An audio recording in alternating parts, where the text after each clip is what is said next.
Brett Bailey is one of the better landscape painters working in Australia today. His free and natural ability to manipulate paint and to comprehend a culture beyond his own results in a genuinely unique perspective on the world around us. How much does your own personal state of mind affect how the picture comes out? Well, I think it does a lot, but I don't try and get in the way there. I think it's bound to kind of be fairly influential. I suppose it's a bit like anxiety is about worrying, you know, that kind of thing. I suppose if there's a self which is present in just the experience. You know, the best bits of life are often rather like that. You know, making love, good music, good paintings, you know, amazing landscapes, good food. You know, like you're just there. You don't need to be aware of you being there. You know, you're not writing a column. So you don't think about the past or future when you're in the act of painting? Not really, no. I started with British art, and the part of it which I responded to the most was its landscape painting. Now, it's lucky that there is a fantastic tradition of landscape painting in British art. I think I probably would have gone that way anyhow. I've always sort of looked out at the world. If I move the light around, you'll see the different possibilities of different highlights. Do you do that to make the painting alive? Or? Partly, yes. And I suppose it's a reference, it's my own personal reference to the fact that everything is always changing all the time. So by putting something as reflective as this metallic mica stuff into the paintings, it works off the ambient, whatever the light's doing in the room that if the painting's in a room, you know, the light's always changing all the time.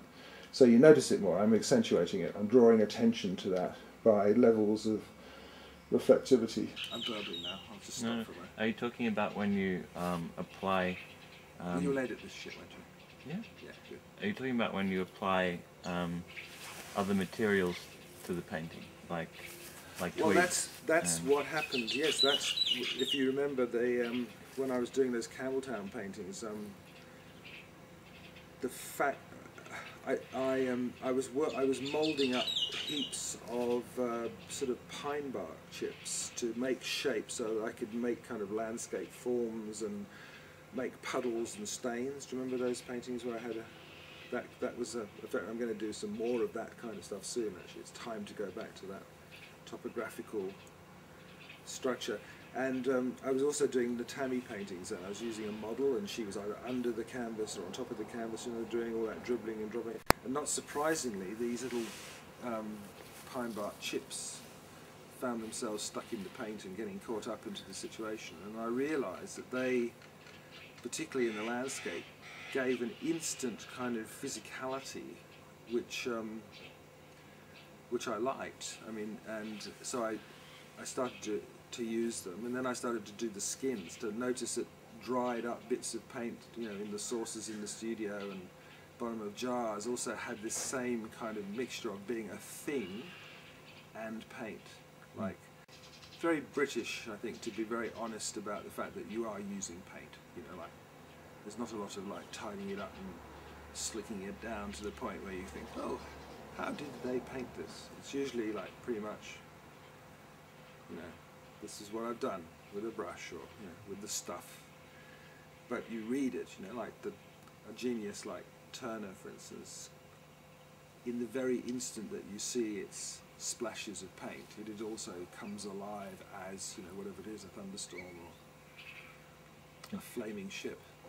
And you are very free with paint.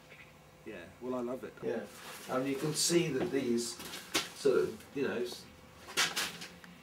tree structures are just quickly drawn. They've got that kind of energy of the drawing. You can see this stuff here is spilled and run and frozen. some of this stuff is literally, it's like lava flow, it's like volcanic, it's like rock. It's the paint itself has formed itself in a rock-like way. And here the way it's been put on, I don't know if you can see this, I'll move the painting around so the light changes. On the top here, there's all sorts of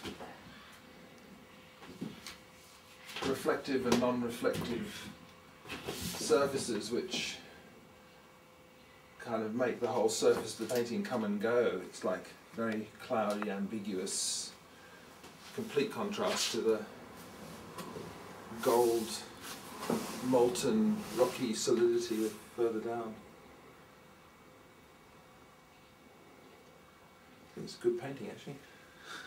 People who have been trained in Chinese art find my work easier to read, easier to kind of approach and get into than Westerners, but they're also incredibly challenged by it because I don't use directly any of the sort of vocabulary that they're used to. So they seek for the brush marks that will reassure them this has been done by a Chinaman, and they're just not there, because I've never taken a calligraphy lesson in my life. And how have you translated this?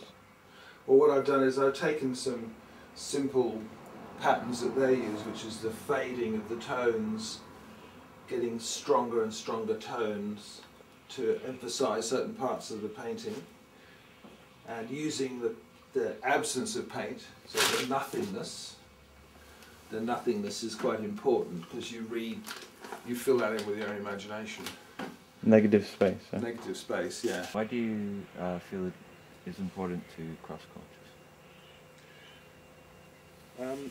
Well, basically, the function of a culture is to help the people within it to share their attention, as it were. Like different people in the cultural structure will draw attention to certain aspects of that culture, of what's going on in society, on all sorts of different levels.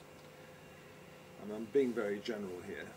And usually in the developed culture, one that, for instance, has dance and music and art and theatre and those sort of things within its culture, that everybody knows that that's their stuff and it's not like anybody else's stuff. Those cultures that can share aesthetics do much better at sharing all sorts of other ideas. There's an evolutionary advantage in having a culture. That's why they evolve.